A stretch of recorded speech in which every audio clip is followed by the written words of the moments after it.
this might be the episode of The Mandalorian with the heaviest themes that has been tackled so far. I'm John Barry, and welcome to my review of The Mandalorian Chapter 15, The Believer. So, just a quick plot summary, if you will. They arrive on a scrap planet that's being used as a prison planet for the New Republic. So, the New Republic is using prisoners to do work scrapping old Imperial ships.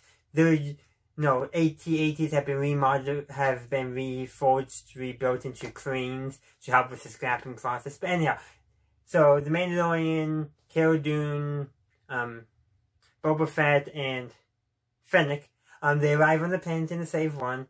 They pick up Bill Burr's character, whose name I forget. I'm probably just calling him Bill Burr because that's the actor's name. They pick him up because they need him to basically find Moff Gideon's cruiser. So, what do? They go to a planet that has a secret Imperial refinery on it, that has a terminal on it that they can use to find Moff Gideon's ship. That's the introduction to the plot. They arrive on the planet, they sneak into the base, they get the code, and they leave. That's very simplified because there's a lot to talk about the main chunk of the story, what's talking about. So there's, and the refinery is refining rhydonium, I think that's the correct term, or if I'm pronouncing that correctly. And that's just simply highly volatile stuff, explosives. If I remember correctly, it made an appearance in the Clone Wars actually.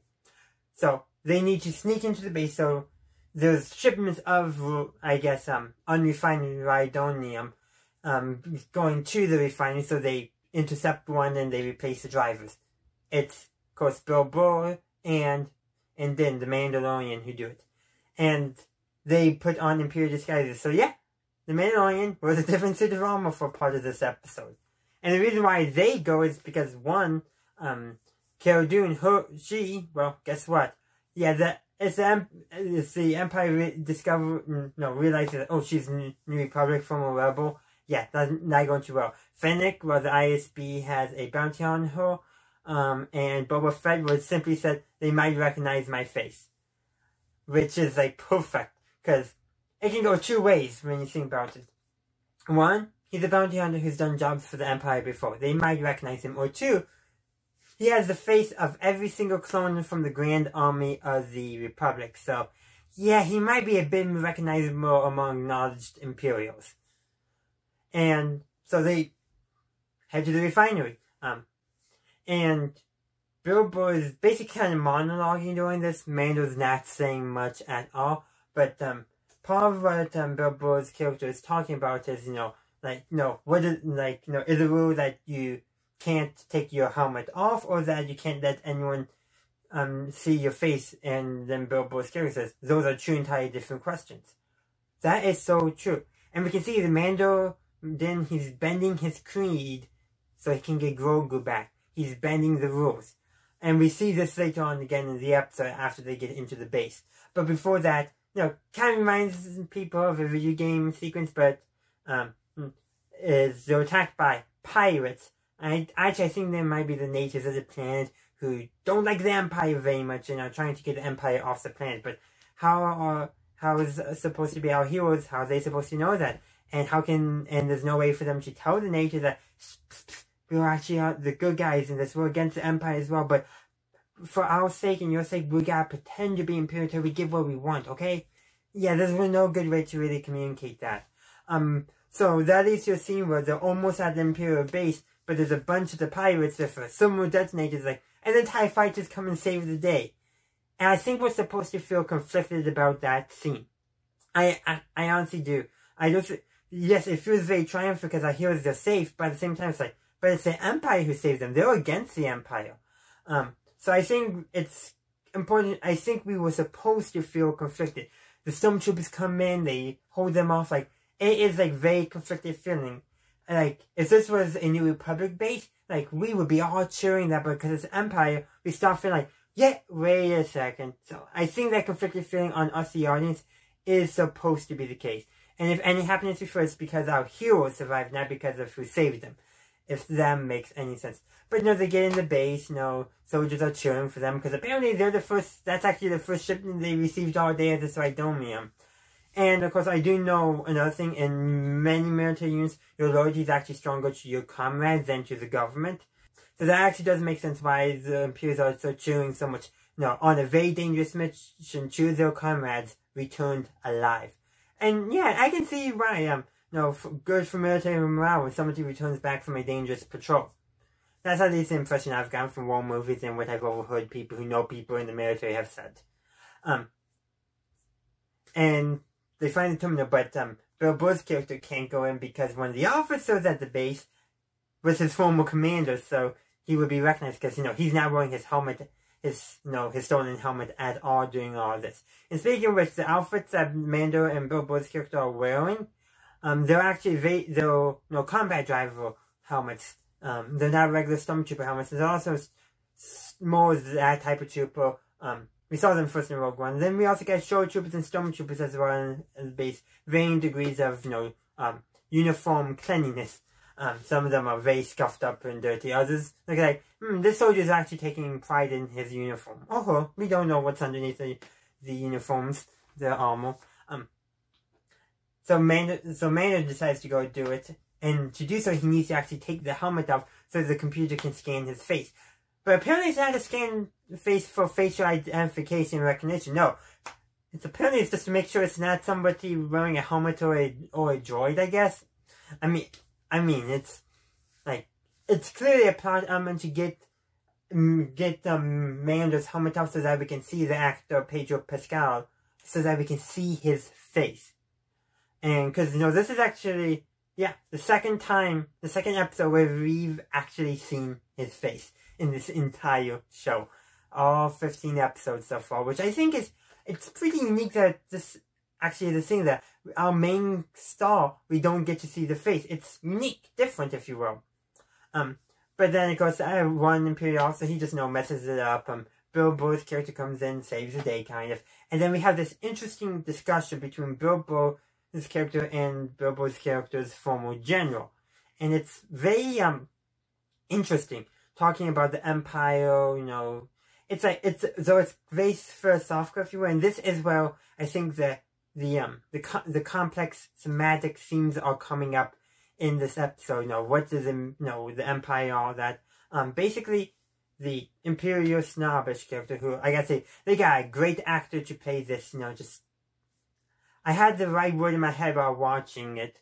But this just sleazy, that's it. It's a sleazy Imperial. They got the right actor for that type of character.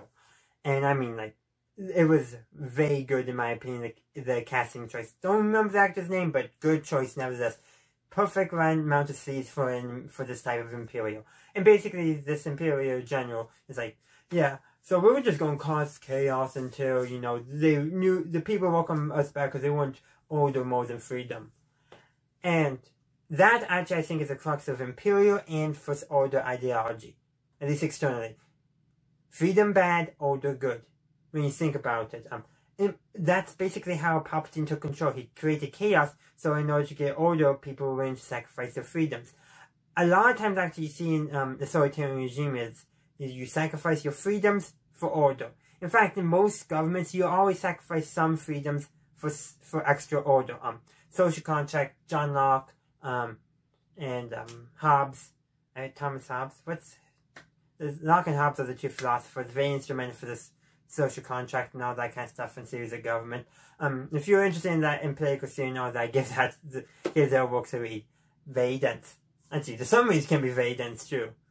And actually, I've read the original. Doesn't really matter too much. But very much is this idea of the Empire is very much to the extreme of we incite chaos so that way we can be welcomed as establishing order. That's actually very similar to what the First Order was doing, where we saw as the Star Wars resistance as well. The desire for order makes people give up their freedoms. And that's actually, I think, a very relevant message in today's age. How much freedom are we willing to sacrifice for order, safety, and security? Just things to ponder, if you will. Yeah, I know people hate politics in the Star Wars, but I actually very much do love politics in my Star Wars. as long as it's part of the story and helps foster character development. It's more showing politics than just because they went to political scene. No, it needs to serve some kind of story function, either setting up the world or setting up character or character development. And then we get a shootout after Bilbo's character just couldn't take enough of the guy and just shot the sleazy general. And all this, excellent facial expressions. On my second round through, I actually caught Pedro Pascal, then the Mando, giving a look to Bilbo. It's like, don't you think we're doing it? But they start to careful, careful, we don't want to cause trouble, we gotta get out of this quietly, and I really love those subtleness. That's, very good acting, if you will, even though it's just facial expressions. I also love how Pedro Pascal played the Mando to be, apprehensive, unsure of himself when he doesn't have the helmet on.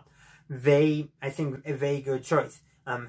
Sets up how, he has built up basically his identity all around his armor. He doesn't have it at all during that scene. He's wearing armor, but it's not his armor.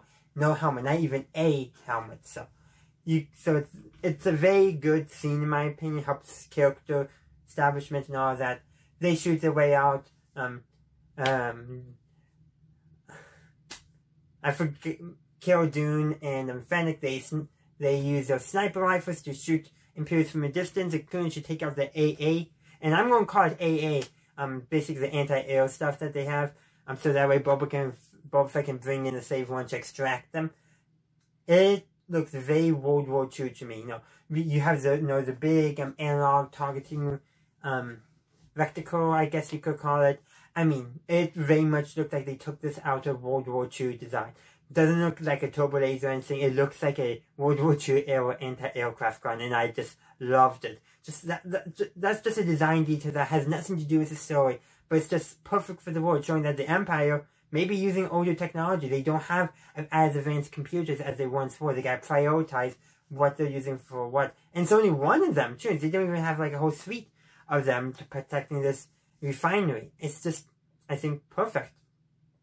And then, so they take off. Bilbo asks Mando to hand him a second rifle, which he uses to shoot at the Rhydonium to destroy the factory. So that he can sleep at night, because he brought that Rhydonium in, and that CZ generally alluded to that. The Rhydonium is going to be used to cause even more chaos on the level of Operation Cinder and beyond. So, yeah.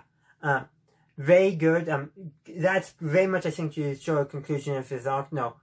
He kind of figured out where he wants to stand in the galaxy. While he is a former Imperial, he does have, morals, for lack of a better term. He knows when the line is crossed. And when I watched Star Wars Explains review of this episode, he brought up that a lot of what Bilbo has said in this episode was kind of similar to DJ from The Last Jedi, but still it's different. DJ was very much of, don't take any sides, just do whatever's good for you. But Bilbo's character is like, yes, survive, do what's necessary, but there are some lines you just cannot cross. And I think that's an important distinction between these two characters. And then the episode concludes with Mando making probably a very bold action. I would say probably a tactical mistake in my opinion. But it's supposed to this is supposed to show that Mando wants Grogu back, that he wants his son back. Because this is the first episode where people started referring to Grogu as Mando's kid. Not the kid or whatever they called him, different names, the green guy. But Mando's kid. They started in episode started referring to him to that. And then this is concluded with Mando sending Moff Gideon a message like, I'm coming to rescue Grogu. You don't know how much he means to me, because he means everything to me. Very much, very passionate. Probably a tactical mistake, in my opinion. I was actually expecting when they're going to show a security footage from the refinery. Nope, it's the message from Mando. I think what they did is actually a better choice than what I was expecting, only because of how it connects character-wise for Din's development, which I think is very important. And we really don't want the idea of him taking his helmet off to backfire on him, because he needs to grow out of the cult-like-ish behavior of the group of the Mandalorians that raised him and all that. So, it's a very good episode, as I said. And that's actually pretty much all I have. I've summarized the episodes and all that. Oh, one more thing I forgot. Boba Fett repainted his armor, which could be kind of doing a similar thing as when Mando got his brand new armor after his old one lost integrity. The new fresh paint job on Boba Fett's armor to signify that he's beginning a new life, that he is not the person he once was. Which I think is just a great thing, and it's just subtle things to indicate character growth and development. I hope it is something that we're actually going to see soon in the future. But in the meantime, what did you think of the episode? I would love to hear from you. Let me know in the comment section down below. So thank you for watching. If you enjoyed this video, please be sure to like it or upvote it if you haven't done so already. And be sure to check out any of the links below. Facebook, Twitter, my website, all that, Discord below. Go consider checking that stuff out if you are so interested. Also below are ways you can support my channel if you are interested as well.